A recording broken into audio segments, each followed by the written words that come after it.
Good morning everyone. Basa na tayo ng Bible. Ecclesiastes chapter 4, 5, and 6 and 2 Corinthians chapter 12 verse 1 to 21. Buong chapter 12 siya guys. Basa. 2 Corinthians chapter 12. Paul's vision and his turn. I must go on boasting, although there is nothing to be gained. I will go on to visions and revelations from the Lord. I know a man in Christ who 14 years ago was caught up to the third heaven. Whether it was in the body or out of the body, I do not know. God knows. And I know that this man, whether in the body or apart from the body, I do not know, but God knows, was caught up to paradise. He heard inexpressible things, things that man is not permitted to tell. I will boast about a man like that, but I will not boast about myself, except about my weaknesses. Even if I should choose to boast, I would not be a fool, because I would be speaking the truth, but I refrain so no one will think more of me than is warranted by what I do or say. To keep me from becoming conceited because of the surpassingly great revelations, there was given me a thorn in my flesh, a messenger of Satan, to torment me. 3 times I pleaded with the Lord to take it away from me, but he said to me, My grace is sufficient for you, for my power is made perfect in weakness. Therefore I will boast all the more gladly about my weaknesses, so that Christ's power may rest on me.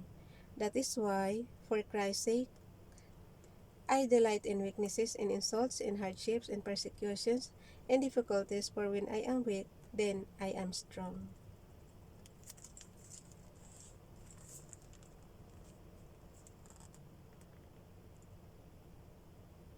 Basta trust lang kayo sa power ni Father God. Strong pa rin kayo niyan. Paul's concern for the Corinthians. I have made a fool of myself, but you drove me to it. I ought to have been commended by you, for I am not in the least inferior to the super apostles, even though I am nothing. The things that mark an apostle's signs, wonders, and miracles were done among you with great perseverance. How were you inferior to the other churches, except that I was never a burden to you? Forgive me this wrong. Now I am ready to visit you for the third time, and I will not be a burden to you, because what I want is not your possessions, but you. After all, children should not have to save up for their parents, but parents for their children. Pero sa panahon namin ngayon, Father God, children na ang nagsasave sa parents. So, I will be very gladly, sa verse, tayo guys, sa verse 15. So, I will be very gladly spend to you everything I have and expend myself as well. If I love you more, will you love me less? Syempre, I will love you most. Be that is it may. Sumagot ako dito guys. Ano na nakalagay? If I love you more, will you love me less? Ano sasagot niyo dyan? Syempre, love you most, diba? Be that as it may, I have not been a burden to you.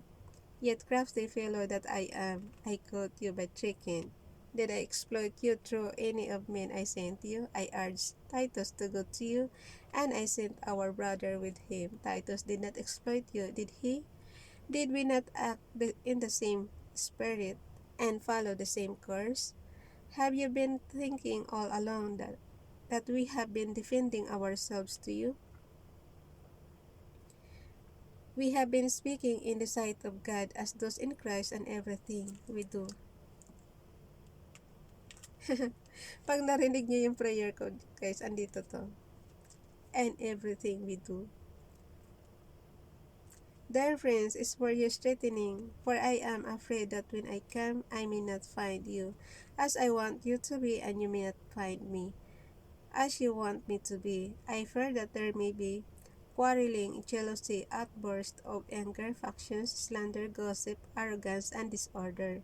I am afraid that when I come again, my God will humble me before you, and I will grieve over many who have sinned earlier and have not repented of the impurity, sexual sin, and debauchery in which they have indulged. Lipat na tayo sa Ecclesiastes chapter 4, 5, and 6. Basa. Operation Toil, Friendlessness, yun ang title niya. Verse 1. Again I looked and saw the oppression that was taking place under the sun. I saw the tears of the oppressed, and they have no comforter. Power was on the side of their oppressors. Bilisan na natin, guys. And they have no comforter, and I declared that the dead who had already died are happier than the living who are still alive. But better than both is he who has not yet been, who has not seen the evil that is done under the sun. I saw that all labor and all achievement spring from a man's envy of his neighbor. This too is meaningless, a chasing after the wind. The fool folds his hands and ruins himself. Better one handful with tranquility than two handfuls with toil and chasing after the wind. Again I saw something meaningless under the sun. There was a man all alone. He had neither son nor brother. There was no end of his toil, yet his eyes were not content with his wealth. For whom am I toiling, he asked, and why am I depriving myself of enjoyment? This too is meaningless, a miserable business. Two are better than one, because they have a good return for their work. If one falls down, his friend can help him up. Agree. But pity the man who falls and has no one to help him up. Also, if two lie down together, they will keep warm. But how can one keep warm alone? Though one may be overpowered, two can defend themselves. A cord of three strands is not quickly broken. Advancement is meaningless. Better a poor but wise youth than an old but foolish king who no longer knows how to take warning. The youth may have from prison to the kingship, or he may have been born in poverty with his kingdom. I saw that all who live and walk under the sun followed the youth, the king's successor. There was no end to all the people who were before them, but those who came later were not pleased with the successor. This too is meaningless, a chasing after the wind. Stand in awe of God. Chapter 5, verse 1. Guard your steps when you go to the house of God. Go near to listen rather than to offer the sacrifice of fools who do not know that they do wrong.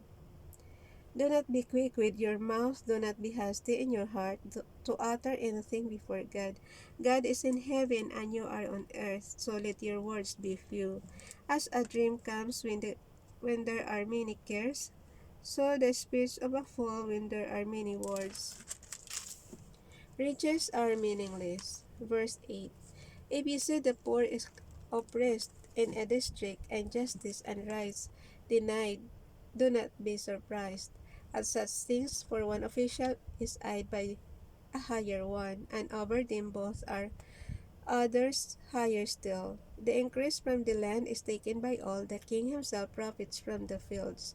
Whoever loves money never has money enough. Whoever loves wealth is never satisfied with his income. This too is meaningless. So, be satisfied, guys.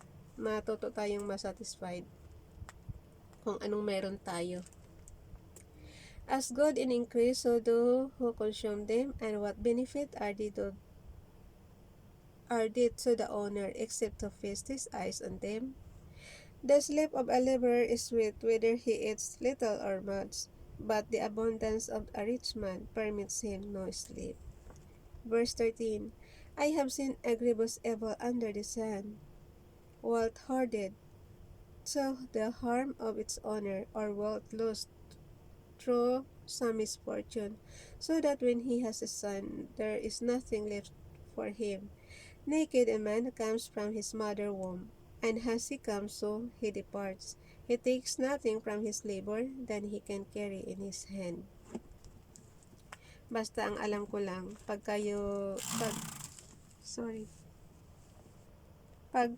pare-pareho naman tayong pupunta sa kabilang buhay, wala po tayong bibit-bitin kahit na anong kayamanan dyan. promise, wala tayong dadalhin. Nakita nyo naman yung mga nauna sa atin, di ba? Kahit nga, lagyan mo yan sila ng alahas. Tingnan nyo pag naagnas na, yung alahas, maiiwan pa rin doon sa libingan. Ganun lang siya kasimple. Ibig sabihin, wala talagang madadala papunta sa langit. Verse 16, this too is grievous evil. As a man comes, so he departs. And what does he gain, since he toil for the wind? All his days he eats in darkness, with great frustration, affliction, and anger. Then I realized that it is good and proper for a man to eat and drink, and to find satisfaction in his toilsome labor under the sun during the few days of life God has given him. For this is his lot. Moreover, when God gives any man wealth and positions, and enables him to enjoy them, to accept his lot and be happy in his work. This is a gift of God. He seldom reflects on the days of his life because God keeps him occupied with gladness of heart. Chapter 6 na tayo, Solomon's Practical Counsel. Makinig tayo dito, maganda to. I have seen another evil under the sun, and it weighs heavily on men. God gives a man wealth, positions, and honor so that he lacks nothing his heart desires. But God does not enable him to enjoy them, and a stranger enjoys them instead. This is meaningless, a grievous evil. A man may have 100 children and live many years, yet no matter how long, kaya nyo yung 100 children, guys. Tatlo nga lang, hirap na. Ang ganda talaga ng example sa Bible. O, tingnan mo. Verse 3. A man may have 100 children and live many years, yet no matter how long he lives, if he cannot enjoy his prosperity and does not receive proper burial, I say that a stillborn child is better off than he. It comes without meaning, it departs. Muna ako tubig, guys. Sandali lang.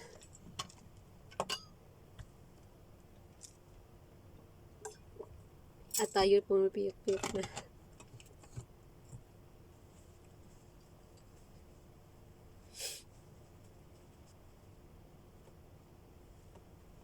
Mararamdaman ko talaga pag pumipiyok na ako. Yung lalamunan ko, hirap na. Ulitin nga natin yung verse 3. A man may have 100 children and live many years, yet no matter how long he lives, if he cannot enjoy his prosperity and does not receive proper burial, I say that a stillborn child is better off than he. It comes without meaning, it departs in darkness, and in darkness its name is shrouded. Though it never saw the sun or knew anything, it has more rest than does that man. Even if he lives 1,000 years twice over but fails to enjoy his prosperity, do not all go to the same place? May nabubuhay ba talaga, Panginoon, na nakalagay if he lives 1,000 years twice, so ibig sabihin 2,000 years. Nagpalit na kayo ng tao dito sa mundo dito, Father God. 2,000 years. Over but fails to enjoy his prosperity, do not all go to the same place. Pero talaga nung araw, no, dito sa Bible, di ba may nabubuhay ng 960 years? Ang gulat ko. Tara na nga, wag na tayo bilisan na natin. Naabutan na tayo tuloy ng oras. Kakatanong ni Ralph, kung 100 children, yung 2,000 years. Tinatanong ko kung mayroon bang nakakagawa ng 100 children. Tapos, may umaabot ba ng 2,000 years? Mga expert lang dito makakasagot, guys. Kasi, yung nga lang isang dosinang anak, Parang hirap na, di ba? Pwede siguro to, 100 children. Pero napakarami mo ng ano noon. Napakarami mo ng babae noon. Kasi hindi kakayanin ng isang babae lang yan.